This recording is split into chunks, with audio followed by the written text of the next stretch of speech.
I find myself in the unusual position of simultaneously feeling like I both have and haven't got much to say about The Witcher Season 2, and I think it's because while objectively it's a perfectly serviceable show, subjectively it didn't quite gel for me. Let's go with the least offensive phrasing for once. Also, I'm the only one in my own fucking friends list who neither read nor listened to the book, so I feel like any shit I give the show might fly back to me with a note attached saying, "It's in the books, you big fat knob." Although, as far as I've read after the fact, it looks like I needn't worry about that almost at all. Also, thanks for the compliment. Triple also, who the fuck thought it was a good idea to review TV shows? Oh, that's right, I did. Thank the elder fucking blood I don't watch a lot of shows, or else my butt would have been square by now. The Witcher Season 1 was a show I never reviewed because I was still in my metamorphosis, preparing to take my channel to the next level, by which I mean I was doing bugger all watching other people make lackluster content instead of getting off my nuts and making my own lackluster content. Season 1 for me was like a bag of M&Ms mixed with a bag of dicks. You happily munch on delicious candy until you bite on something else and suddenly feel stupid. You'll be pleased then to know that Witcher Season 2 is more of the same, except they used a slightly bigger bag of dicks. The action, while satisfying to watch, was quite shoddy in some places. It's got that patented Netflix look about it. But it's not just the VFX, I think the main problem lies elsewhere. Some of the sequences just seem poorly conceived and planned. They don't translate no matter how much CGI makeup you slap on top of it. That back thrust from Geralt, for instance, looks like a fucking Warcraft unit. Like we went from third-person action-adventure to turn-based D&D RPG for a second. Honestly, it would have looked better at normal speed. The slow motion allows us all the time in the world to confirm that, yep, it's shit. That's not to say there aren't improvements in this one. There's quite a few more monsters than in Season 1, which is a good thing. There's some very quotable lines, some very good use of perspective, like the first-person camera, which allows you to immerse yourself and see what it's like to take an axe to the face without actually trying it at home. The show gets a bit better past the halfway point, although every show does, if we're being honest. And finally, we have some proper sign usage, not just the token taking of the piss D&D cantrips of the first season that do 0.1% damage. Geralt spams Ard like a mofo in this one, sometimes with the necessary force to beat a whale. There's also a much greater variety of signs on offer this time around, so that's nice. Also, is that Tormund Giantsbane? I think it bloody is.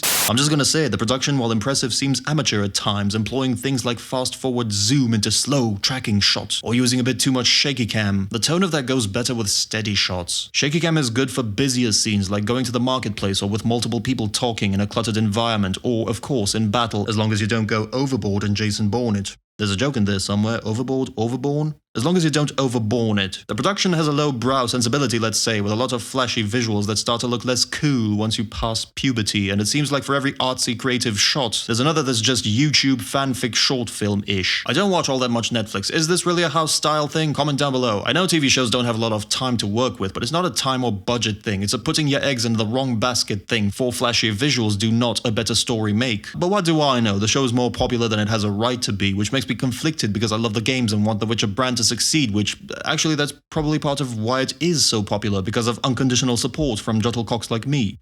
Food for thought. Ironically, it's that same Witcher game fanboyism that's working against me now, as I just can't get with the program here in terms of the cast. That's Eskel? I pegged him more as a Lambert soon as I saw him. Why does Vesemir look so out of shape? He's the senior one, true, but now I can't stop picturing him stuffing whatever the medieval equivalent of donuts is in his face when his pupils aren't looking. This is unwitting damage from the games. The mere fact that I've seen a previous incarnation, and that said incarnation was good, makes me just about as iffy, cranky, and hard to please as a book reader. And again, I haven't read a single page. Maximum pickiness, minimal book reading. There should be an achievement for that. But it's not just the games, is it? Because you could argue that those were made by a third party. Alright then, what about Nightmare of the Wolf, a Netflix-made Witcher animation that I reviewed on this channel? Why is he so sly and cool there and so quaint here? Why did they make him decidedly British there, then go on to cast an actor with a thick accent here? I had assumed the whole point of the animation was to set up Vesemir's character in the show, so why does that Vesemir look and sound and act nothing like this Vesemir? It's like they're from 2 different shows, from 2 totally separate incarnations of the franchise. Oh, Warlock, you expected a main work to actually pay attention to its tie-in material, or vice versa?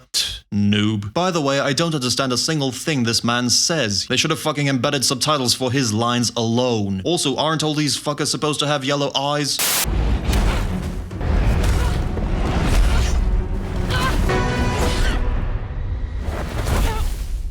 That's cute, but she's never having babies now. Just lost her breeding capabilities right there. And probably needs surgery. What is it? with men lurking about this place. What? I'm sorry to say my suspension of disbelief isn't what it used to be. How did one mage manage to escape an entire courtroom of kings, mages, and assorted retinue? Yeah, magic's barred in that locale, but no one caught her? It's amazing what 2 swings of a broad axe with your depowered level 1 mage character will do sometimes. And since I've triggered the show enthusiasts quite a bit, let's switch gears and trigger the novelaphiliacs as well, because a question has been brewing in my mind ever since season 1. If the show seems boring or weirdly structured, or the events themselves seem kind of meh, could that maybe mean that the books themselves aren't all that? It's a tough one because you can make a book interesting with 45 minutes of monologuing inside a character's head, and something like that would destroy a very visual medium like film. Dune suffered from this very problem. But let's talk characters for a bit. The acting is better across the board, partly because most of the actors have more material to sink their teeth into, most notably Freya Allen, who has quite a lot of things to juggle, and does it pretty well for someone whose name I've never heard of before. There's also more chemistry between her and Cavill's Geralt than I expected. Anya still has trouble imposing herself as the suave, sophisticated Yennefer that I know from the games, but she does well enough with what she's given, and she's given quite a bit because in the source material she fucks off for half the novel. Warlock, you said you never read a page. I also said I was surrounded by people who read all the pages, so a spoiler or two was bound to get through. They go for the whole losing your mojo thing, which is fine. I mean, the way Yen gets back her powers is because she needed a family or something, so that's a bit shaky. However, Spider-Man 2 pulls the same trope and routinely gets more love than Jesus, so I won't lose sleep over it. Vilgefortz and Tissaia also step up, particularly the latter, played by my Anna Buring. That was a perfect pronunciation, I don't want to hear it, who gets to show off her acting chops quite a bit. Triss continues to look better in real life than in the show, which is bewildering, but it's nice seeing her interactions with Ciri getting her more in touch with her feminine sides, balancing out the boyishness she got from her hobo witcher friends. How is it that Jaskier nicked all the good parts of the script? Honestly, halfway through I started seeing this as his origin story, which made everything much more enjoyable. Great actor, great charisma. If this doesn't launch a music career for the man, then there truly is no justice in the world. There's this nice little meta moment where the show basically acknowledges all the criticism it got in season 1, but then proceeds to reply with "fuck you." It's both cute and misplaced. Quite the paradox, this show. That was pretty cool.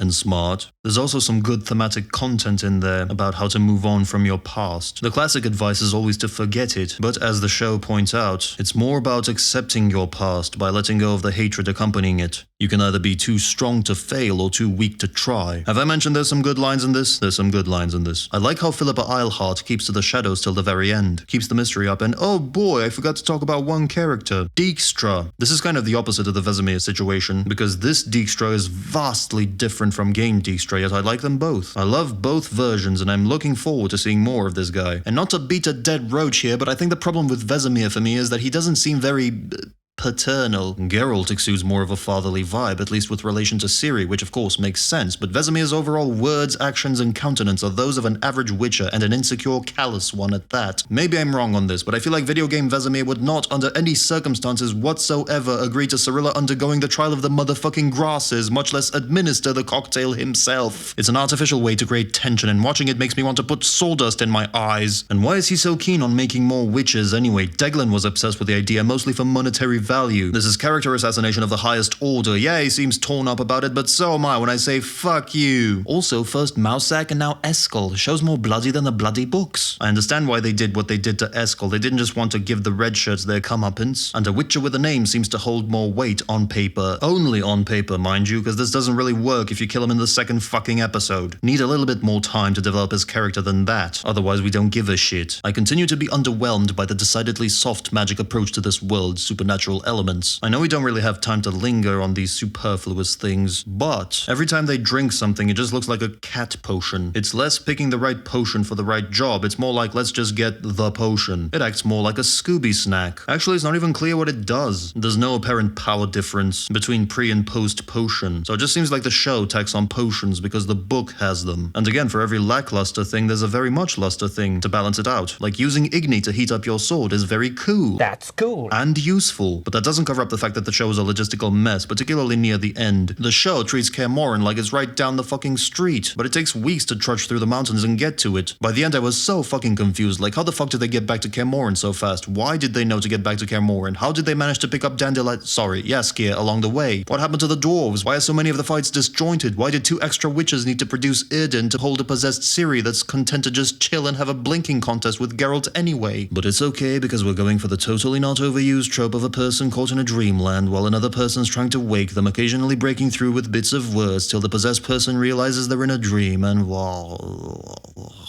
the fuck? Vesemir actually tried to kill Ciri and fought Geralt instead of helping his fellow witches? I mean, I get it, but I don't get it. In the end, The Witcher is a show that I'm too weirded out by to love, but too curious about to stop watching. That's both the best summary and recommendation I can give you. Fame is a double-edged sword, because while having a built-in audience from the games and books obviously helps to get views, it also makes it harder for the show to be what it wants to be, because it's stuck trying to cater to the books as much as possible, while also fondling the games' nuts every once in a while, and while doing its best to serve whatever creative vision it has and add its own spin on things. And while I like gangbangs as much as the other bloke, there's only so many cocks I can stare at before I peace out.